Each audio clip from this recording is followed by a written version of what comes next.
말씀으로 하나님을 해주셨습니다. 각 사람의 이름이라는 개념은 그 사람의 특성을 상기합니다. 그런 차원에서 이 지구촌에는 수십억 개의 이름이 현존하고 있겠습니다만 과거와 현재 그리고 미래의 예수라는 이름의 개념 속에는 어떤 의미가 있다고 생각하십니까? 성탄절을 코앞에 두고 오늘 대강절 둘째 주일을 맞이하여 예수라는 이름의 개념을 묵상해 본다는 것은 그 의미가 크다고 보는 것이죠. 사실 이 세상 이름들은 그가 생존할 수 있을 때만이 그 영향력이 의미가 있다고 보는 것이 관례입니다. 반면에 그가 죽고 나면은 그 영향력은 거의 무시되거나 미흡하다고 보는 것이죠. 그러나 예수라는 이름은 그분이 이 땅에 육신을 입고 계셨을 때뿐만 아니라 지금 현재와 그리고 다가올 미래에도 영원토록 동일하게 그 이름이 막대한 영향력을 미치고 있기 때문에 다른 이름과 근본적으로 다르다는 것이죠. 히브리서 13장 8절에 예수 그리스도는 어제나 오늘이나 영원토록 동일하시느니라 라고 했으며 계시록 1장 17절에 보면 가라사대 두려워 말라 나는 처음이요 나중이니 곧 산자라 내가 전에 죽었었노라 볼지어다 이제 세세토록 살아있어 사망과 음부의 열쇠를 가졌노라고 주님의 제자 사도 요한이 밤모습에 유배를 당하고 있었을 때에 어느 주일날 성령이 그를 감동해서 부활하신 주님이 그에게 주신 메시지 가운데 확연하게 계시하셨던 말씀입니다. 오늘 본문은 예수님께서 이 땅에 육신을 입고 탄생하기 전 그의 모친 마리아가 임신했다는 소식을 들은 그의 약혼녀 요셉이 낙태시키려고 하자 주의 사자가 밤에 그에게 현몽을 했습니다. 본문 20절에 보니까 다윗의 자손 요셉아 네 안에 마리아 데려오기를 무서워 말라 저에게 잉태된 자는 성령으로 된 것이라 아들을 낳은 이름을 예수로 하라 라고 계시하셨습니다. 보편적으로 세상 사람들은 부모님이나 혹 지인들에 의해서 이름을 짓는 경우가 허다합니다. 그러나 예수라는 이름은 유일하게 하나님께서 지어주신 특별한 이름입니다. 오늘 본문 이사야 9장 6절에도 이는 한 아이가 우리에게 낳고 한 아들을 우리에게 주신 바 되었는데 라고 기술했습니다. 그래서 오늘 신약과 구약에 서로 짝을 이루고 있는 이사야서 9장 6절과 마태복음 1장 18절로 23절에 이루고 있는 두 군데의 말씀 중심으로 해서 몇 가지를 우리가 상고함으로 은혜를 주시겠습니다. 첫째로 예수라는 이름이 부여한 신학적 측면에서 고찰해본 양면성에 대해서 말씀을 드리겠습니다. 오늘 본문 마태복음 1장 18절에 예수 그리스도의 나심은 이러하니라 그의 모친 마리아가 요셉과 정혼하고 동거하기 전에 성령으로 잉태된 것이 나타났으니 라고 말씀하셨어요.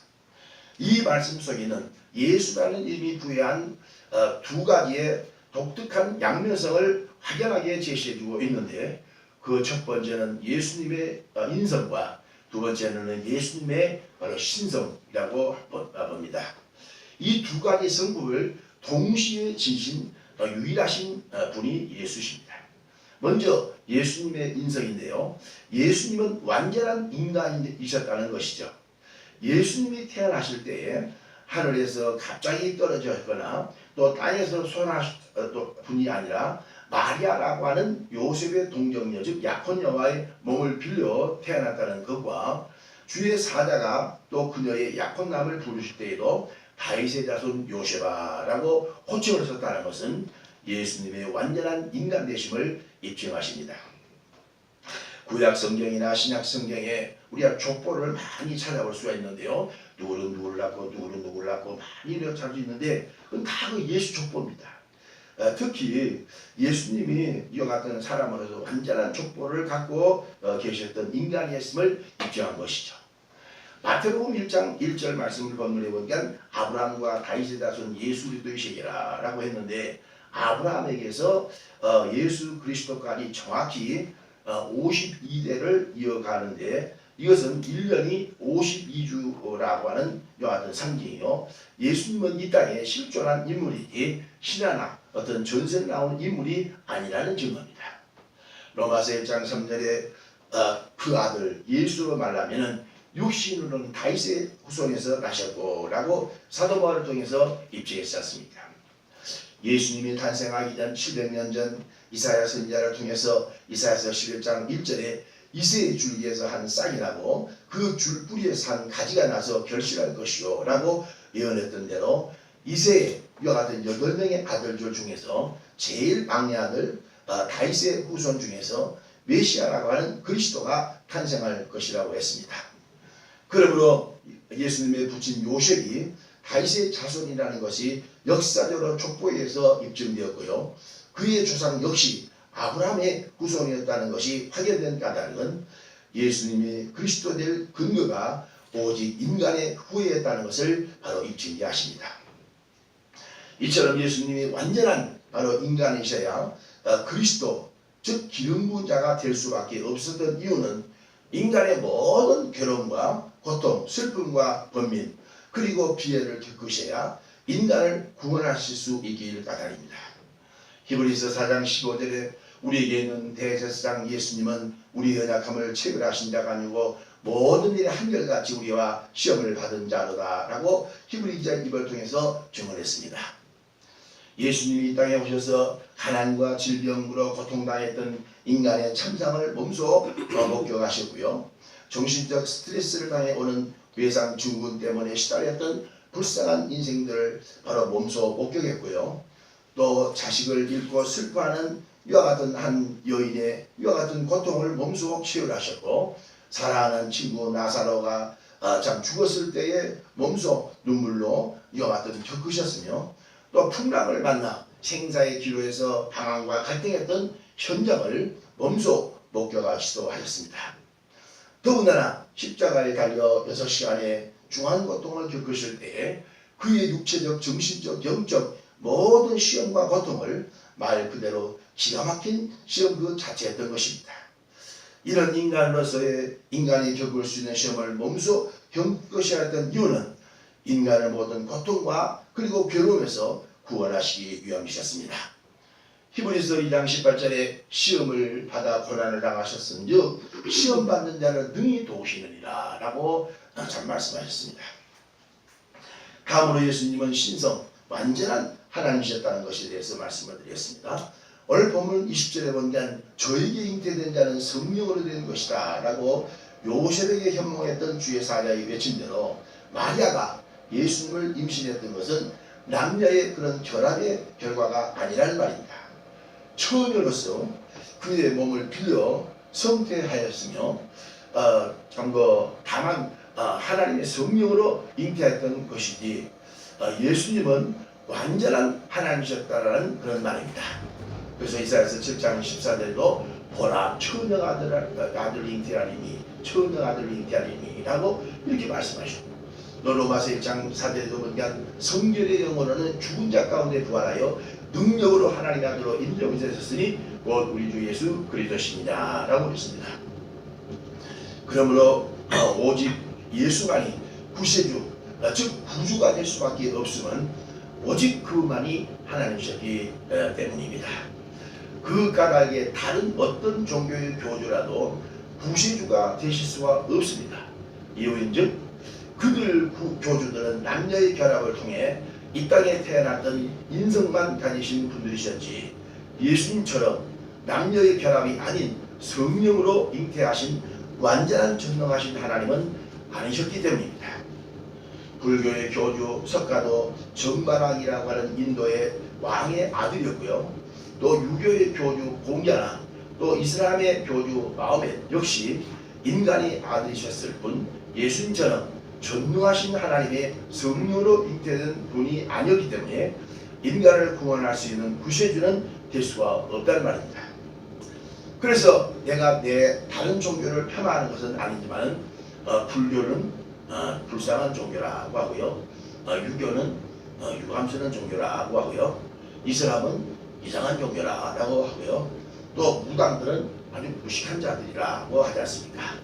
그러나 우리 기독교는 기적적인 이와 같은 종교라고 일컫죠.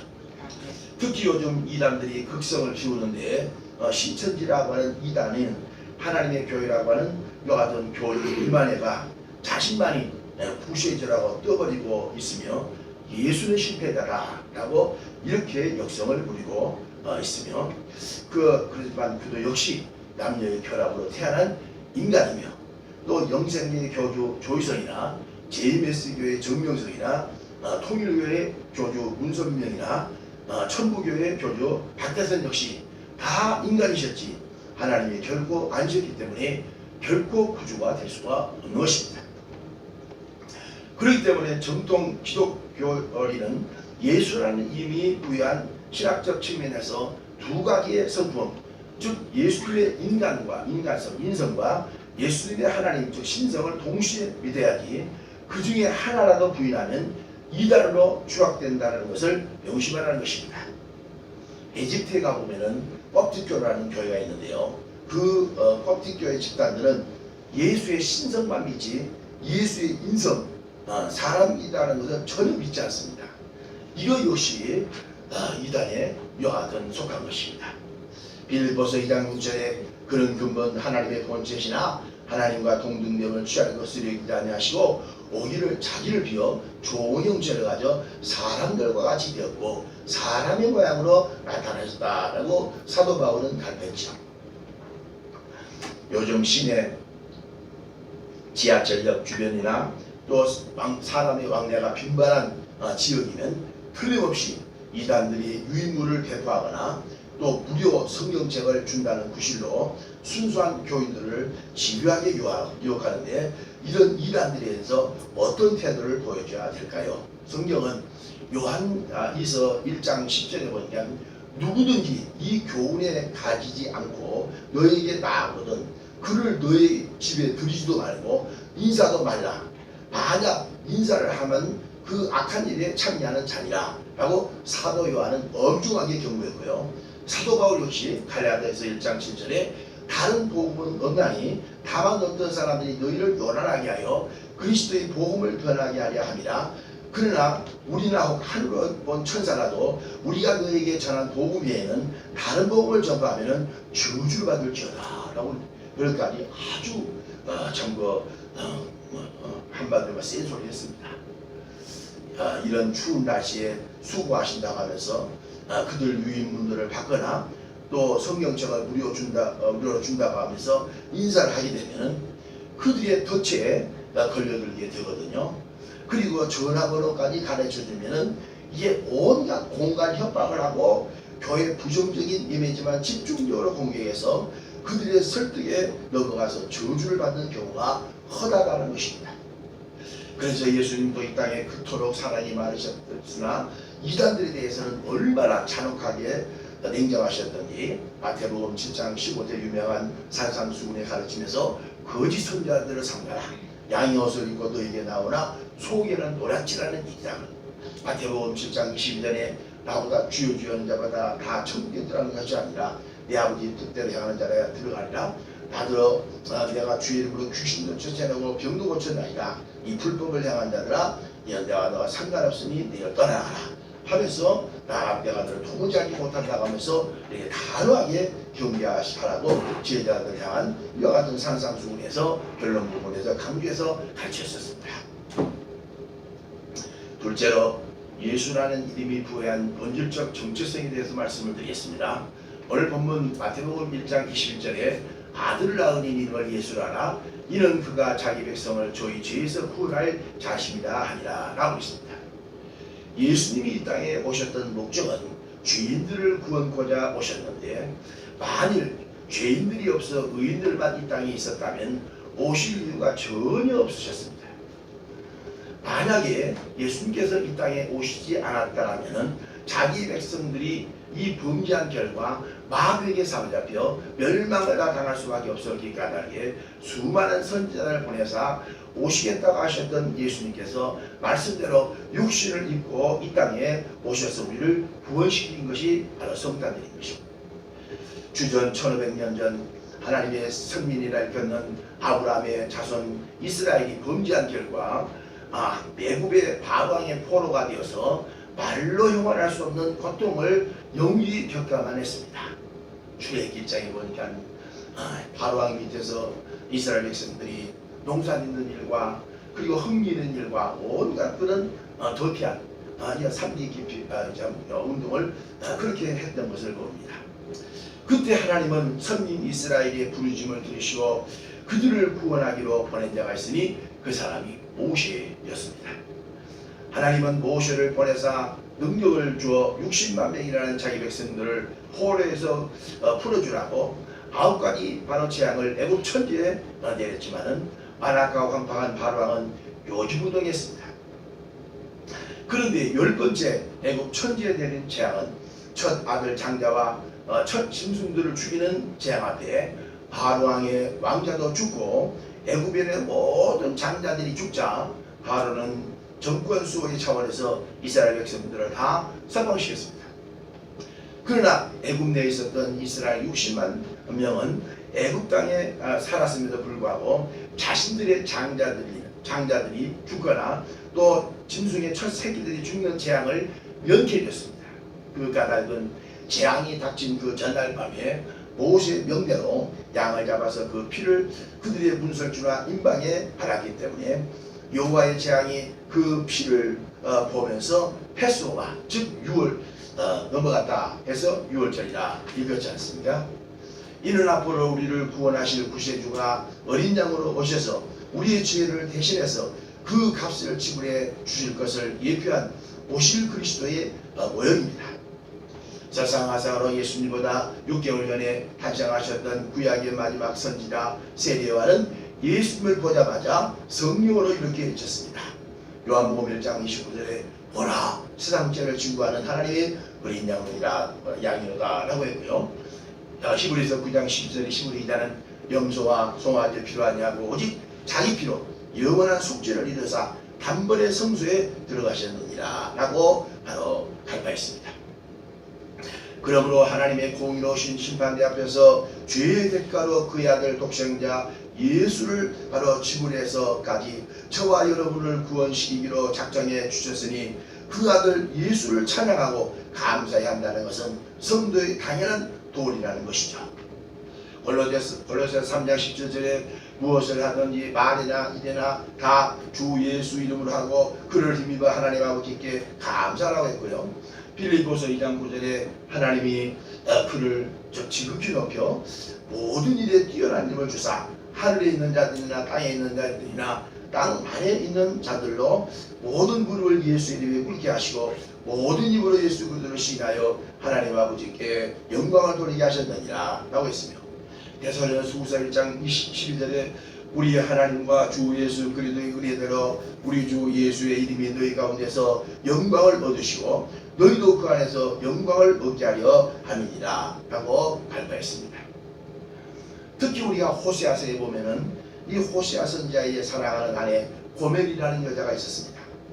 호세아는 그녀에게 대한 온갖 배려와 사랑을 쏟았음에도 불구하고 첫 아들 이스라엘을 낳고 이제 다른 남자와 눈이 맞아 바람을 피워 두 사생자를 낳는 바로 불륜이었습니다.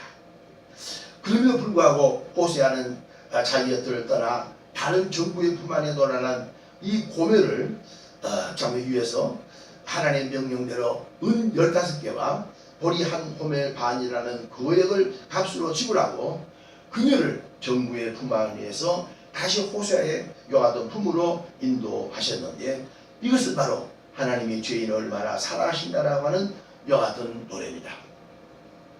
여기에 호세아가 정부에게 지불했던 은 15개와 보리 한 호멜 반은 우리 죄값을 대신 지불하셨던 예수 그리스도를 지칭합니다. 사도행전 10장 43절에 저에 대해서 모든 선지자도 증가되 저를 믿는 사람들이 다 그 이름을 힘입어 죄사함을 받았다 하였습니다 라고 베드로 사도 입을 통해서 증언했다고 의사 누가는 증언했으며 요한일서 2장 12절에 자녀들아 내가 너에게 쓰는 것은 너희 죄가 그의 이름으로 말미암아 사함을 얻음이라고 사도 요한의 입을 통해서 증언을 했습니다. 그런데 아이러니하게도 우리 현실은 성경에 외면하는 죄를 합법이라는 명분으로 가장해서 정당화시키려는 왜곡된 현상들을 독버섯처럼 우리 주위에서 손쉽게 목격하게 되는 데에서 분노하지 않을 수가 없다는 것이죠. 촛불 집회라고 하는 편성한다는 명분 안에 명분을 내세워 낙태를 합법화해야 한다는 운동이 여성 낙태 지지자들 중심으로 건물처럼 쏟아지고 있다는 것입니다. 더군다나 동성애 결혼 합법하니 의무 분필 대체 이와 같은 제도를 내세워서 반윤리적이고 반성서적인 사회운동에 대하여 그리스도인들과 교회는 순교적 각오로 투쟁해야 한다는 것이죠. 낙태를 지지한다는 것은 살인 방조죄입니다. 이게 일단 남녀가 딱해서 결합을 하면은 그 순간에 아이가 탄생다. 그 아이가 이미 형성되는 거예요. 그런데 그걸 갖다가 참 죽인다는 것은 살인죄입니다. 살인방조. 또 동성애를 합법화시킨다는 것은 창조의 질서에 역행하는 영리자들, 또 군입대를 거부하는 여호와 증인교도들의 주장은 비윤리적인 범죄인 까닭인 것입니다. 창조도 하나님께서 범죄한 자기 백성들을 위하여 그의 독생자 예수까지 아낌없이 죄의 대가로 지불해서 구속받은 성도들, 또다시 죄를 짓게 하는 합법화 운동은 어떤 명분이든지 설득력이 없기 까닭에 주 예수 이름으로 철회되어야 한다고 보는 것이죠. 아멘입니까? 무엇인지 잘 모르고. 요한일서 5장 13절에 내가 하나님의 아들을 믿는 너에게 이것을 쓴 것은 너희로 하여금 너에게 영생을 있음을 알게 하려 함이라고 했으며, 요한복음 20장 31절에 오직 이것을 기록하면 너희로 예수께서 하나님의 아들이심을 믿게 하려 하며 또 너희 믿고 그 이름 예수를 힘입어 생명을 얻게 하려 함이라 라고 했어요. 셋째로 예수라는 이름으로 인한 임마누엘 신앙을 영위하는 절대적인 믿음의 가치에 대해서 말씀을 드리겠습니다. 오늘 본문 마태복음 1장 23절 보라 처녀가 잉태하여 아들을 낳을 것이요 그를 임마누엘이라 하셨으니 이를 번역하는 하나님 우리와 함께 계시다미라 그랬으며, 오늘 본문 구약 이사야서 9장 6절에 이는 한 아이가 우리에게 낳고 한 아들을 우리에게 주신 바 되었는데 그 어깨는 정사를 메었고 그 이름은 기묘자라 모사라 전능하신 하나님이라 영존하신 아버지라 평강의 왕이라 할 것입니다 라고 했습니다. 그래서 항상 제가 설교 시간에도 강조하듯이 구약과 신약의 절대적인 짝을 이루고 있는 이 말씀들을 우리 찾아서 우리가 설교를 하는 것이 이 설교자의 바른 기본 자세인데요.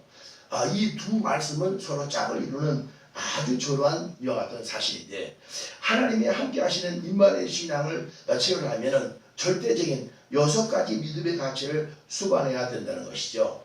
먼저 그리스도의 정사됨과, 두 번째 기묘자라는, 세 번째 모사라는 것과, 전능하신 하나님의 것과 영존하신 아버지라는 것과 평강의 왕이라는 것이죠. 먼저 그리스도의 정사인데, 정사라는 것은 그 어깨는 정사를 맸다라는데 모든 정치적인 권력의 최고 수반자라는 의미로 예수님의 가치를 기술한 겁니다.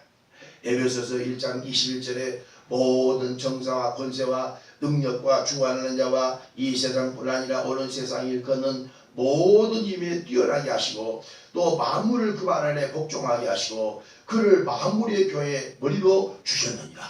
아멘. 예수가요 얼마나 위대하고 위대한 권력과 그의 정사를 가졌든지 막 성경에는 모든 미사고를 다 써서 그를 이와 같은 만물의 왕이다 이렇게 말씀하십니다. 일찍이 대바벨론 제국의 최고 통치자 느부갓네살 왕이 밤에 꿈을 꾸고 번민한 장면이 다니엘서 2장에 언급되잖아요. 세상에서 그런 꿈 내용을 참 말해주지 않고 바벨론의 모든 무당들, 박수들, 점쟁이들을 다 불러놓고 내가 꿈 내용을 말해주지 않으니까 내가 어제쯤 꿈을 꿨는데 그걸 해몽을 해라 그랬더니 그런데 하나도 해몽을 못해요. 그런데 그 왕실에 있었던 다니엘이라고 하는 이와 같은 젊은 하나님의 선지자는 명확하게 왕이 꿈 내용을 말해주지도 않았는데 왕은 이런 꿈을 꿨습니다. 그런데 그 꿈 내용은 이렇습니다. 명확하게 해몽을 해줍니다. 그러니까 왕이 깜짝 놀란 거예요. 어떻게 그렇게 아느냐는 거예요. 그런데 왕이 어젯밤에 꾼 꿈의 그 큰 신상은 머리는 금이고 가슴은 은이고 이 배는 동이고 그리고 종아리와 그건 바로 철인데 마지막에는 흙과 같이 있습니다. 그렇게 보면 이야 참 너무 멋있다. 다니엘 같은 하나님의 이와 같은 정치인들이 나타나야 될 텐데 우리는 정말 이 시대에 다니엘 같은 사람이 필요해요. 그런데 신상에 금은 어떤 나라냐? 그 당시에 바벨론을 제국을 말합니다. 바벨론 제국은 금과 같은 나라를. 그리고 이제 바벨론 제국이 무너져서 이제 가슴인 은나라라는 바수르 제국을 은이라고 기록했습니다. 이 역사의 그 흐름을 보면. 그리고 이 돈이라고 하는 신상의 동은 헬라 제국을 말했었는데 제가 천하를 통일한 헬라 제국. 그리고 이 종아리는 철이고 흙인 나라는 로마 제국을 동로마 제국과 서로마 제국 다리가 쫙 이렇게 양쪽으로 걸렸잖아요. 그래서 그러나 한 돌이 공중에서 떨어지자 신상을 지니까 태산을 이루어졌는데요. 그 돌이 뭘 말하냐? 역사의 주인공 되신 예수 그리스도를 상기합니다. 아멘. 할렐루야. 이런 말을 해도 놀라지도 않아요. 예수를 상기합니다.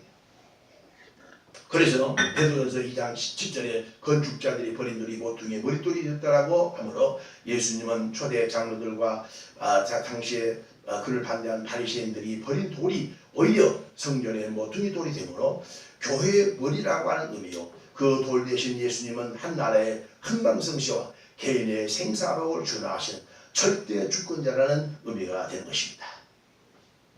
그러므로 현재 잘 나가고 있다고 자만하지 마시고 현재 침체되어 있다고 낙심하지 말라는 교훈입니다. 아멘. 미국이 지금 세계 최강이라고 하지만은 바벨론도 아수리에서 망했어요. 그 천년을 자랑한 로마 제국도 결국 망했어요. 그러니까 잘 나간다고 우리가 자만하지 말아요. 그리고 현재 침체됐다고 낙심하지 말아요. 옛말에 음지가 양지되고 양지가 음지된다는 말이 되듯이 우리가 조심해서 예수 그리스도의 눈줄을 주도면밀하게 살펴보라는 교훈입니다. 고린도전서 10장 12절에 그런즉 선주로 생각한 자는 넘어질까 조심하라 그랬습니다. 두 번째로 기묘자라는 영어로 원더풀이라는 말은 기묘하게 놀랄 만한 이와 같은 자라라는 그런 뜻이었어요. 마가복음 5장에 보면 군대 귀신들인 청년의 귀신을 내어 쫓아주고 정상으로 회복시켰던 예수님을 지켜보던 데가볼리의 사람들이 공식 반응이 어떻다고 증언했냐. 마가복음 5장 20절에 귀신들인 청년이 데가볼리에 전파하니 그 사실을 목격했던 주민들이 기이 여겼더라. 원더풀맨 기이 여겼다고 했습니다. 또 마태복음 9장에 보니까 두 소경의 눈을 예수님께서 즉시 보게 주자 우리들이 일제히 기이 여겨 가는데 이스라엘 가운데 이런 일을 본 때가 없었노라 라고 증언했습니다. 그런데 그 예수님의 이름은 믿는 자들에게는 기적과 이적을 나타내는데 마가복음 16장 17절에 보니까 믿는 자들이 이런 표적이 따르니 너희가 내 이름으로 귀신을 쫓아내며 세방을 말하며 무슨 독을 마시듯 헬같이 뱀을 쥐며 병든 자에게 손을 얹어 나으리라 했거든요.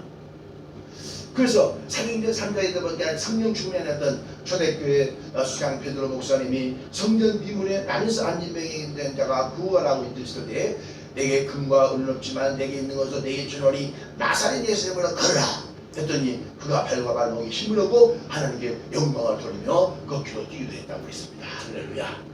그냥 실제적으로 나사렛 예수 이름을 해야 돼요. 그때 당시에 예수라는 이름, 예수님 시대에도 예수라는 이름이 많았어요.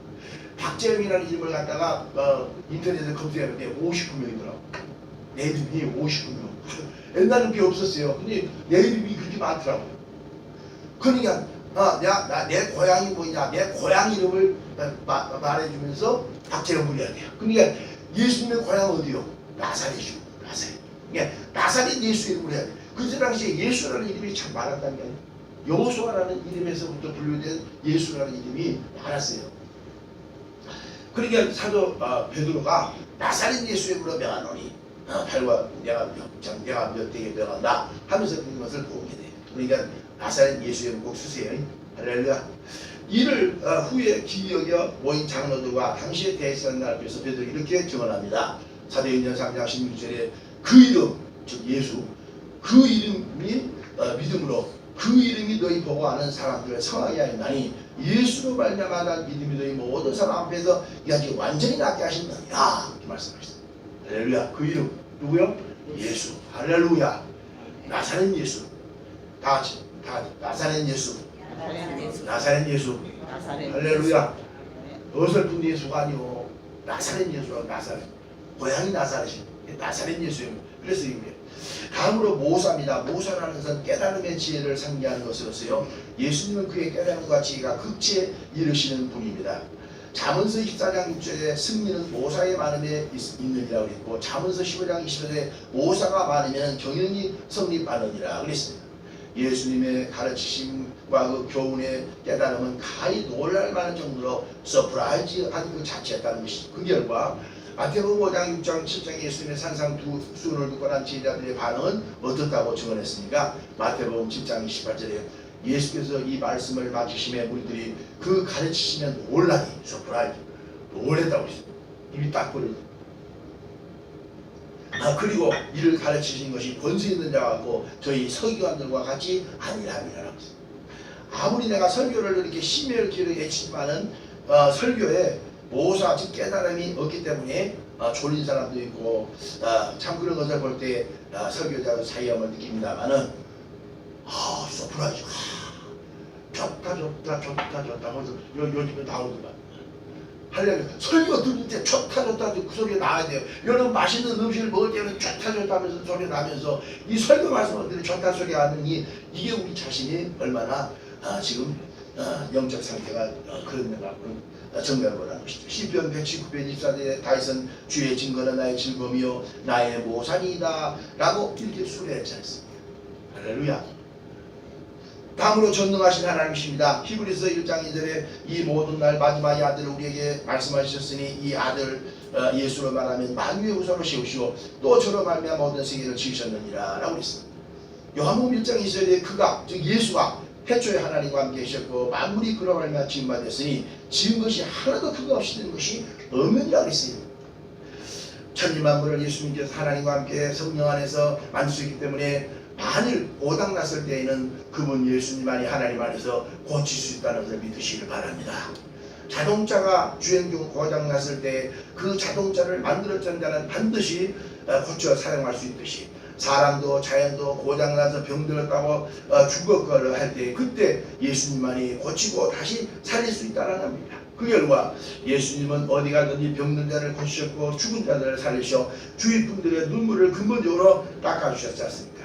그런 까닭에 그의 제자 역시 어디 가든지 예수 이름으로 병을 고치고 죽은 자를 살려줬습니다.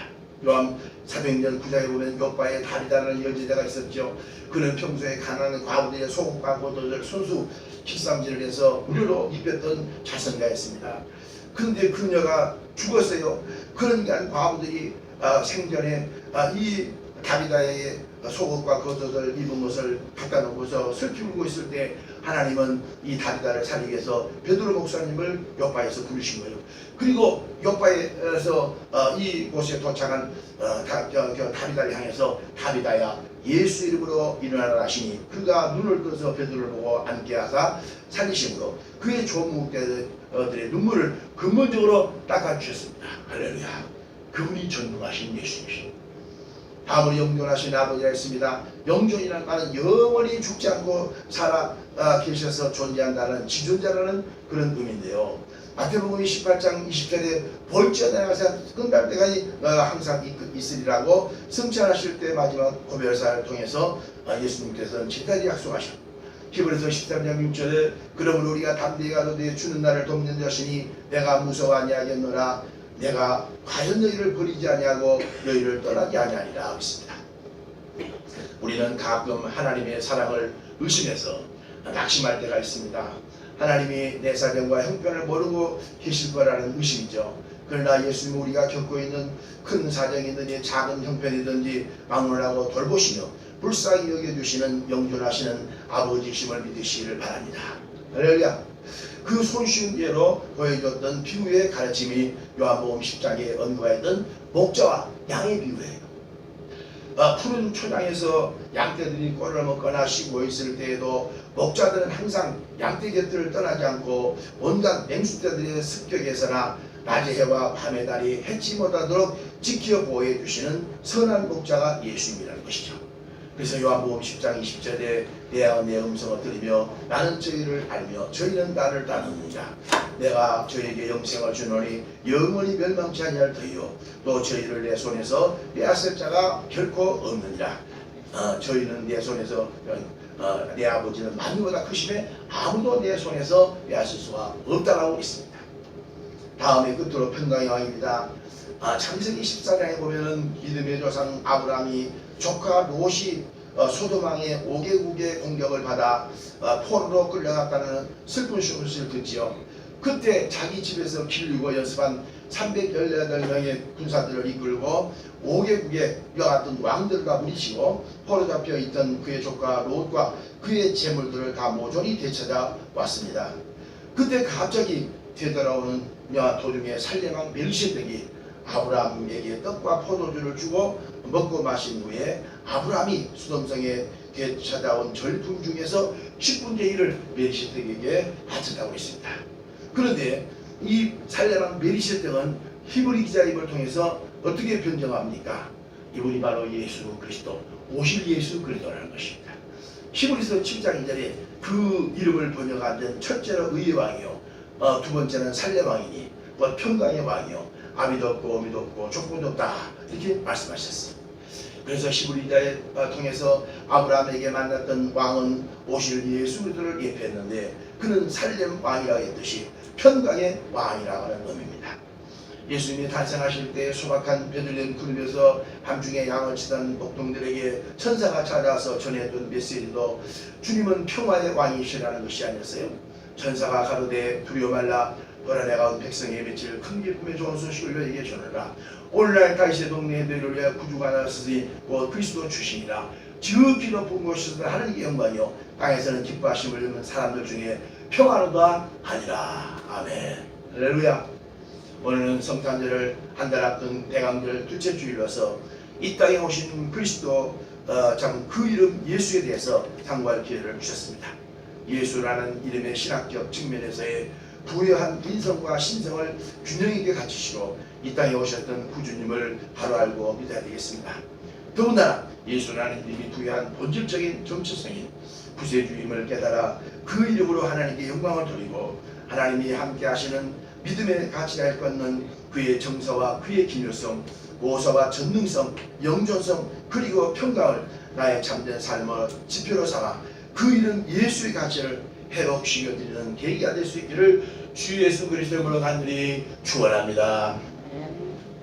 예수님은 단순히 인간의 이와 같은 남녀의 결합으로 태어난 이와 같은 인간만이 아니라 그는 천지만물을 창조하시는 창조주 하나님 주심을 저희들로 하여금 오늘도 깨달아 우리에게 감추인 하나님의 귀한 계시의 그리스도의 놀라운 이와 같은 전능성과 그의 영존성 그리고 그의 모사와 그리고 기묘성 그리고 이와 같은 정체성을 다시 한번 회복시켜 주시옵소서.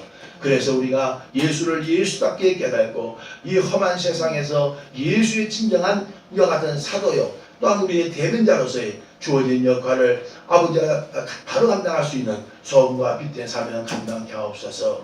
예수 그리스도의 이름으로 기도드리옵나이다. 아멘. 하나님